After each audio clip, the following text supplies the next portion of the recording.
Bonjour, bonjour. Allez, on se retrouve pour notre quatrième bloc de cet album Believe in Fairies que la boutique Scrap for Love m'a fait parvenir pour le mois de septembre. Donc on a fait un petit album cahier anniversaire pour retenir les dates d'anniversaire, stocker les cartes que l'on fait à l'avance. Un petit album qui va bien nous servir pour noter et préparer nos cartes pour les anniversaires. Alors, sur le quatrième bloc, toujours la même construction. Hein. Cette fois, j'ai tout collé parce que c'était pas la peine de vous refaire encore une vidéo là-dessus. Donc, j'ai utilisé cette feuille-là pour la page d'accueil. J'adore, j'adore, j'adore. Je l'ai utilisée pour ma couverture également. J'ai adoré cette page-là. Donc, l'autre morceau ici, toujours avec un petit liseré ici. Et donc là, on a octobre, novembre, décembre avec les mêmes pages en 15-15 pour rappeler la couverture et cette page de fleurs pour faire le milieu. Donc là, on a le quatrième trimestre, octobre, novembre, décembre, pour pouvoir noter les dates et les noms de ceux à qui on doit fêter l'anniversaire sur chaque mois du quatrième trimestre. Donc ça se ferme comme ceci avec toujours notre petit trombone altéré là avec dentelle, ruban et petites perles et toujours pareil le petit cœur derrière puisque c'est du recto verso, il faut que ce soit propre aussi bien derrière que devant.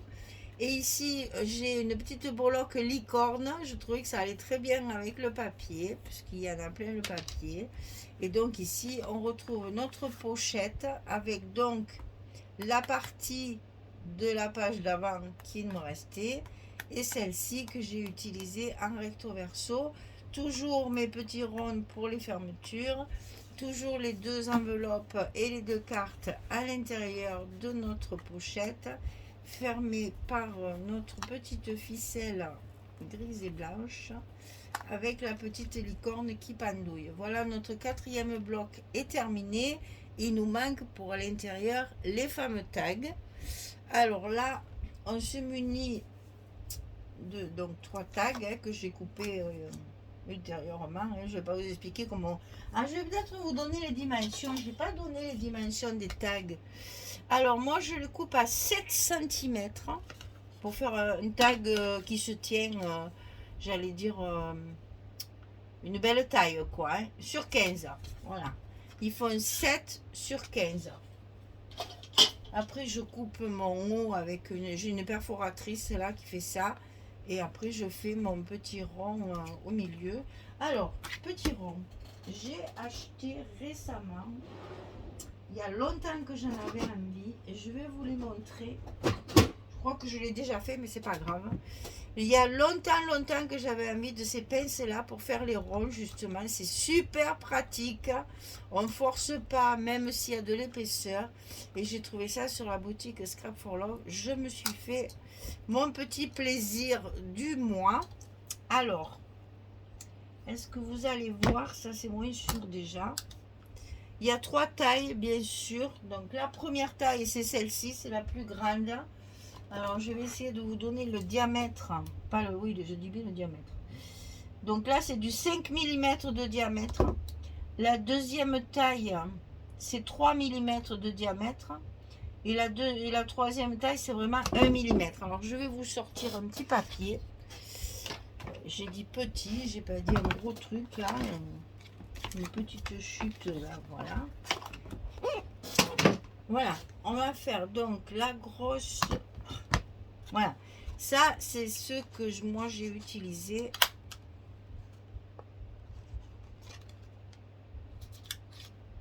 Ah oui, ben je me suis trompée, j'ai pas passé mon papier. En fait, il faut passer le papier sur cette languette là. Que ça se voit là, pour que ça ressorte facilement, sinon ça, justement, ça empêche d'accrocher, c'est trop bien. Donc voilà la première taille. La deuxième taille, c'est celle-ci. Donc on passe bien le papier sur cette espèce de petite cale là, parce que comme ça, ça sort tout seul. Voilà, deuxième taille. Ça, c'est intéressant, hein, cette taille-là. Bon, la troisième, un petit peu moins, mais ça peut toujours servir. Voilà, vous avez les trois tailles des pinces là, et je me suis servi de ça pour faire mes perforations de métal. Il y a longtemps que j'en avais envie de ces pinces là. Ça y est, c'est fait, je me les suis offertes. Alors, on va peindre nos tags pour faire un fond assorti à nos papiers. Donc, j'ai utilisé la vert herbe. C'est toujours vert saphine clair. Hein. Donc, vert herbe. Ici, Arctique. Là. Et ici, rose bébé. Et quand on fait des mélanges comme ça, parce que moi j'utilise la même, vous allez voir, je ne m'embête pas à changer les mains. Je ne les salis pas, vous voyez, elles sont neuves. Enfin, elles sont neuves, elles sont pas sales. Et je m'en suis déjà servi, j'ai fait tous mes tags et tout mon papillon avec ça. Et vous voyez, c'est pas sale. Hein. Si vous le faites intelligemment, ça c'est même pas la peine de à chaque fois changer de brosse. Moi j'en ai qu'une et je me sers, c'est très cher, c'est ma chaîne. Une, j'en ai assez. Surtout que je suis pas très pastif, moi. Je ne fais pas souvent ça, donc c'est pas très grave.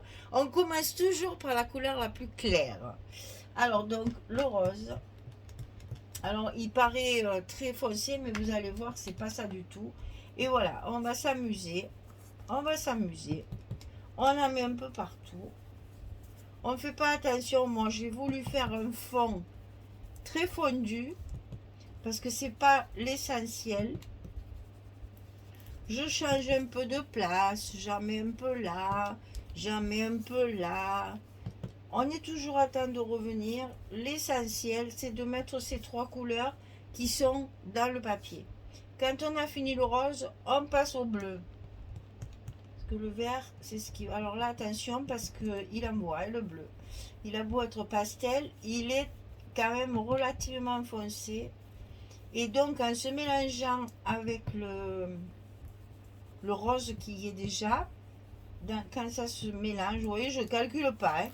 Je ne suis pas douée du tout dans la patouille, moi. Donc, quand j'en fais, je ne calcule pas. Il faut que ça tombe comme ça tombe. Hein.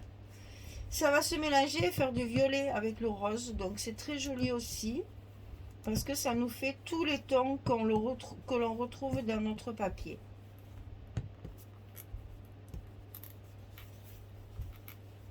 Pas hésiter à estomper aussi pour que ce soit moins marqué. Et vous allez voir, avec le vert, ça change tout. C'est fou d'ailleurs. Parce que moi, au début, j'avais un peu peur aussi de faire ce genre de choses. Et puis, alors, il faut se lancer. Hein. Franchement, il n'y a pas mort d'homme, comme on dit. Hein. Et c'est vraiment pas compliqué. Hein. Et puis, j'avoue que je ne cherche pas vraiment à faire quelque chose d'uni. L'essentiel, c'est d'avoir les trois couleurs.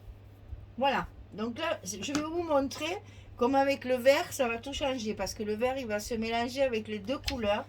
Et ça va nous faire un très joli rendu. Vous voyez, je ne sais pas si vous voyez d'ailleurs à la caméra.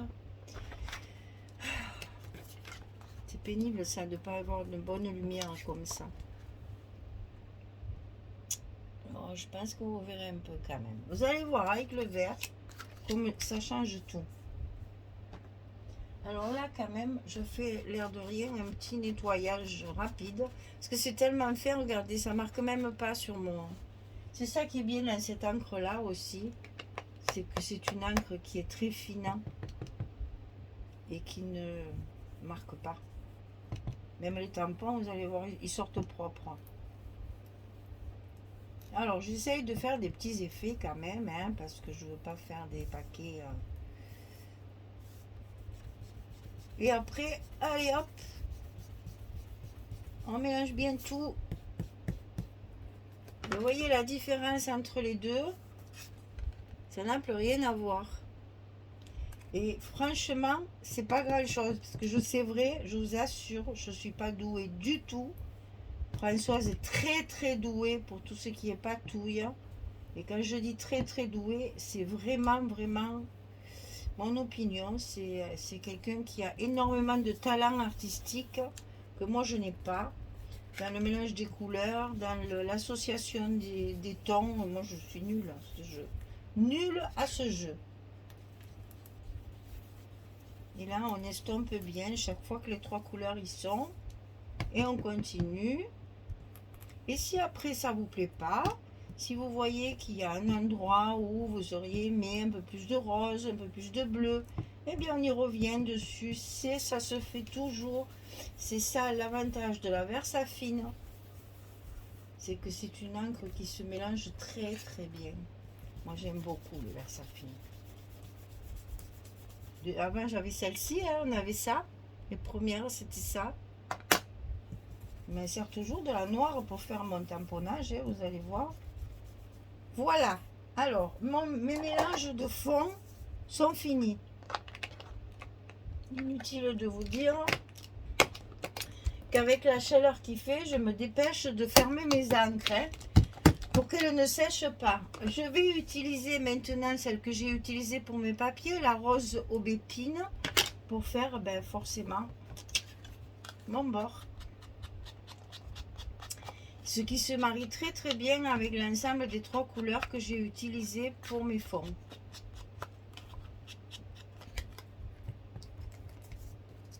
Alors je ne fais pas l'autre côté parce que l'autre côté est prévu, parce que quand on fait un tag, c'est bien de faire de ce côté. Mais je ne le fais pas parce que c'est prévu pour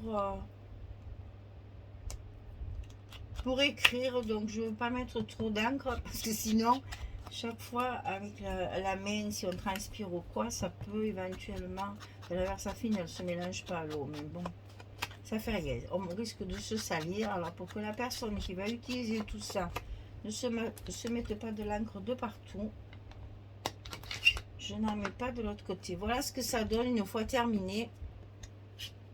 Ça fait de très jolis fonds, très fondus et vraiment assortis au papier de j'en ai plus.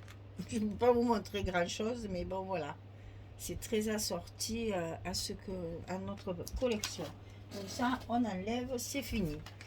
Ensuite on va mettre nos rubans parce que moi j'aime bien les mettre au début, comme ça si après je colle des choses, je n'abîme pas mes rubans, ils sont déjà en place. Donc un petit nœud coulant tout simple, pas se casser là, c'est des choses qui vont servir pour que ce soit facilement manipulable et que ça résiste longtemps. En voilà pour un.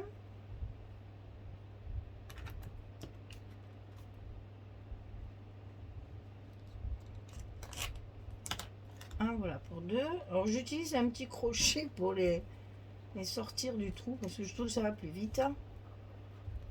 Et au moins, c'est efficace. Parce que moi, batailler 2 heures pour enfiler un ruban, ça me gonfle. Donc, allez hop, on trouve quelque chose de plus pratique, on s'en sert. C'est quand on en fait beaucoup, des tags en série comme ça, c'est plus rapide comme ça. Voilà, on a mis nos petits rubans, ils vont se mettre en place, tout va aller.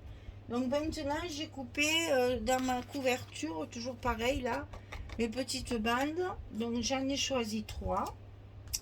Je vais bien entendu les ancrer, toujours. Et là, c'est une des rares occasions où je n'utilise que très peu le scotch. Dans les tags, je suis très colle. Alors ça, ne me demandez pas pourquoi, j'en sais rien, c'est comme ça. Dans les décorations, je suis plus colle que scotch. Alors ça c'est fait, on va coller. Alors, là c'est pareil, je vous dis, je calcule pas, je le fais, je les ai tous fait pareil. Parce que l'essentiel n'étant pas la beauté du tag, mais l'utilité du tag. Donc c'est juste pour rajouter des espaces journaling, écriture, pense-bête, etc. Donc on ne fait pas non plus dans la dentelle et dans la composition compliquée. Hein. On reste simple. C'est ce qu'on veut d'ailleurs dans cet album, la simplicité. Alors ensuite on va prendre, voilà, moi j'ai un tampon texte. que j'utilise avec ma Versafine noire. Celle-là, elle est vieille. Et alors, au lieu de m'embêter pour que ce soit... Je veux pas que ce soit régulier. Voilà, je veux qu'il y ait différents tons. Donc, je mets de l'encre que sur un petit coin. Et je vais tamponner au hasard sur mes tags. Un peu de façon aléatoire. C'est juste pour faire un fond d'écriture. Vous savez que c'est très très mode. On en voit de partout des écritures. Donc, j'en mets partout. Donc ça, c'est fait. Ensuite, on va pouvoir mettre celui-là. On va pouvoir faire nos tampons de personnages. Donc là, évidemment, j'ai choisi que des petites choses de fifi, hein, parce que si vous le faites pour vous, par exemple, avec un papier un peu plus adulte, ben vous mettez des tampons un peu moins bébé, quoi. Parce que là, j'ai mis vraiment des choses. Alors, quand on vous tamponne, ne me faites pas ça. Je vois tellement de gens, même dans les vidéos, blablabla. On met de l'encre de partout, c'est une horreur. Alors, on tamponne le tampon. On met l'encre sur le tampon. Voilà, et non pas le contraire. On applique. Et là, moi, je me mets debout. Et j'appuie, j'appuie, j'appuie, j'appuie. Alors, l'idéal, c'est la presse à tampon. Mais bon, là, pour 3 mauvais tampons, je n'ai pas tout ressorti. Je l'ai lavé, je l'ai nettoyé. Alors, du coup, je ne l'ai pas ressorti. Mais avec la Versafine, ça sort toujours impeccable. C'est là qu'il me fait mentir. Le petit éléphant. Il ne veut pas se tamponner au milieu. Voilà, normé. Donc, ça, c'est fait. Ensuite, alors évidemment, n'oubliez pas, chaque fois que vous êtes servi d'un tampon, de le nettoyer. Les tampons, ça coûte cher si on les entretient bien. Eh bien, ça ne s'use jamais. Moi, j'en ai depuis peut-être 15 ans, si c'est pas plus.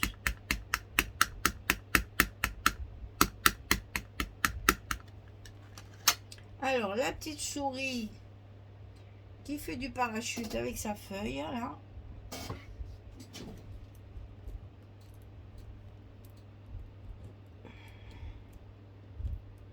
Ça, c'est une bonne marque aussi. J'avais trouvé ça dans un salon. La Scraposphère. Pour les tampons, ils sont géniaux. Ça, j'ai trouvé ça ou à Paris ou à Nîmes, je sais plus.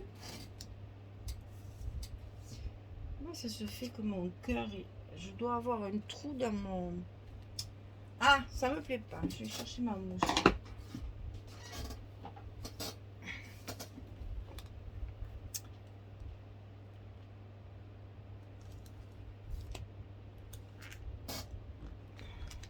Voilà.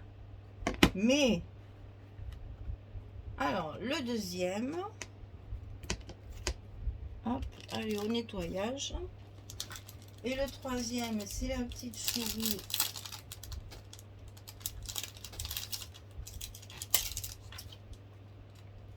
À l'abri sous la marguerite.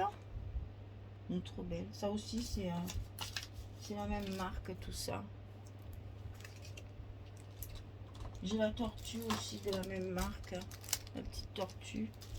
C'est trop mimi. Alors moi, je colorie pas parce que je suis nulle. Pas de colorisation. Si vous savez faire, n'hésitez pas. Hein. Alors là, c'est encore pire que la patouille. Donc, hors de question, je peux pas. C'est trop laid. Je vais gâcher le... Mais je vous dis, c'est pas un tag pour faire joli. C'est un tag juste pour faire du journaling. Voilà, là, ça marche bien sur la mousse là. Je vais refaire mon petit éléphant parce que ça me plaît pas. Il lui manque le ventre.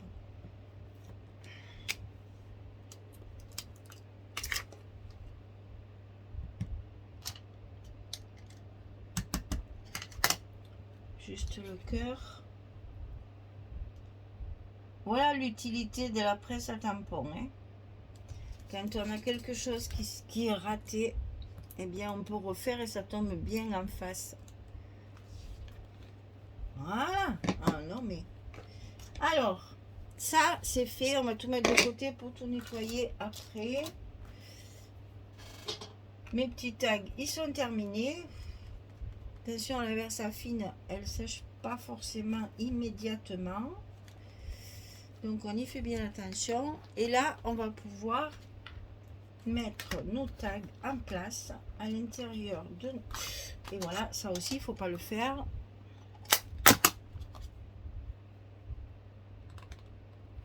Ça va. Vous voyez que les couleurs de mon fond sont parfaitement assorties au papier. J'adore la Versafine. Voilà. J'arrive mieux à travailler qu'avec les Distress. Distress pour ancrer les papiers, ça va. Pour faire ça, j'arrive pas. Mais je sais pas, parce que je suis pas douée. Hein. C'est pas parce que ça vaut rien, c'est que moi je suis pas douée pour la patouille. Voilà, mon quatrième bloc est terminé.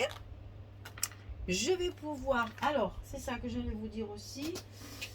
Je me suis servi des die cut pour décorer mon papillon, mon album papillon, qu'on fera dans la prochaine vidéo.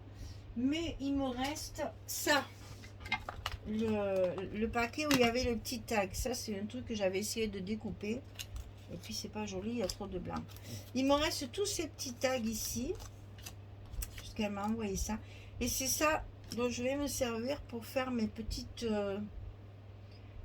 décorations de première page. Je vais me servir 1, 2, 3, 4, 5, 6, 7. J'en ai 7. J'aurai besoin de 8. Alors peut-être qu'avec une chute de papier, je ferai ou avec ça. Je sais pas ce qui me restera. Je ferai mes petites décorations de pages comme ça. Je vais les mater déjà.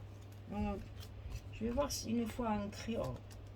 Peut-être une fois ancré, ça suffira. Tu n'es peut-être pas obligé de les mater vraiment. Parce que je vais le mettre à plat. C'est pas du tout un stop ni rien. Donc peut-être que comme ça, celui-là il est trop gros. J'ai choisi juste celui qui va pas du tout. Mais c'est pas grave, c'est pour mon noël. C'est peut-être pas la peine de les mater. Je vais peut-être les laisser comme ça. Et à ce moment-là, une petite étiquette. Alors, j'en ai d'avance des petites étiquettes là. Et ben voilà, on va faire ça. Bon, ça n'a pas trop rien à voir avec ce que... Si, on va mettre merveilleux. Si un merveilleux, ça ira. Vous voyez, faire un petit truc comme ça sur les pages de garde, ça fait joli. Je vais faire ça, hein. On va faire ça, on va faire ça.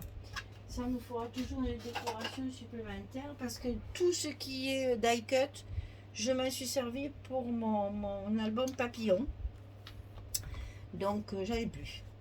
Voilà. Et ça, à la prochaine vidéo, on fait la pochette qui sera sur la couverture de notre album, dans laquelle on mettra justement l'album, ou alors on fera l'album d'abord et la pochette après. Ouais, peut-être ça serait peut-être plus logique d'ailleurs. On fera d'abord le petit album papillon. Je vais juste vous en donner un petit aperçu. Voilà, je l'ai relié avec un petit anneau. J'ai travaillé les couvertures avec du papier pailleté derrière. J'ai fait la même chose que ce que je viens de faire avec les tags partout. Je les ai toutes, voilà, colorisées comme les tags. La même chose que les tags. Pareil. Mais après, j'ai installé des petits Polaroid. Donc, tous les petits die cut, je m'en suis servi. Les petites images de la collection 1515, des chutes de papier couleur. Voilà ce que j'ai fait avec le petit album papillon. On va faire ça ensemble. Sur la prochaine vidéo, on s'occupe de ça. On fait ces deux pages-là. J'ai tout préparé. Et après, on fera la pochette pour le ranger dans la couverture de notre album, au dos de la couverture. Voilà, je vous ai tout dit. Je vais nettoyer mes tampons et mes mèmes. Je vais préparer mes petites décorations de pages là. Et puis, la prochaine vidéo, ce sera l'album papillon. Et On a presque terminé. J'ai fait les cartes aussi, là. Je les ai matées et j'ai fait les petits tampons. Je vais les rajouter dans mes blocs pour ajouter des espaces photos quand même, un petit peu. Et voilà, on voit tout ça à la prochaine vidéo, toutes ensemble, et on fera la présentation finale. Et vous verrez tout ce que j'ai ajouté à l'intérieur comme décoration ou autre. Parce que là aussi, vous savez, je vous avais dit que ça peut faire un espace photo ici. Et donc, on peut faire un petit stop ici. Ça serait sympa de prévoir un petit stop pour ajouter une photo à l'intérieur. Voilà, eh bien, je prépare tout ça et puis je finalise tout ça et on se retrouve dans la prochaine vidéo. Merci beaucoup, belle journée à toutes. Gros bisous, à bientôt.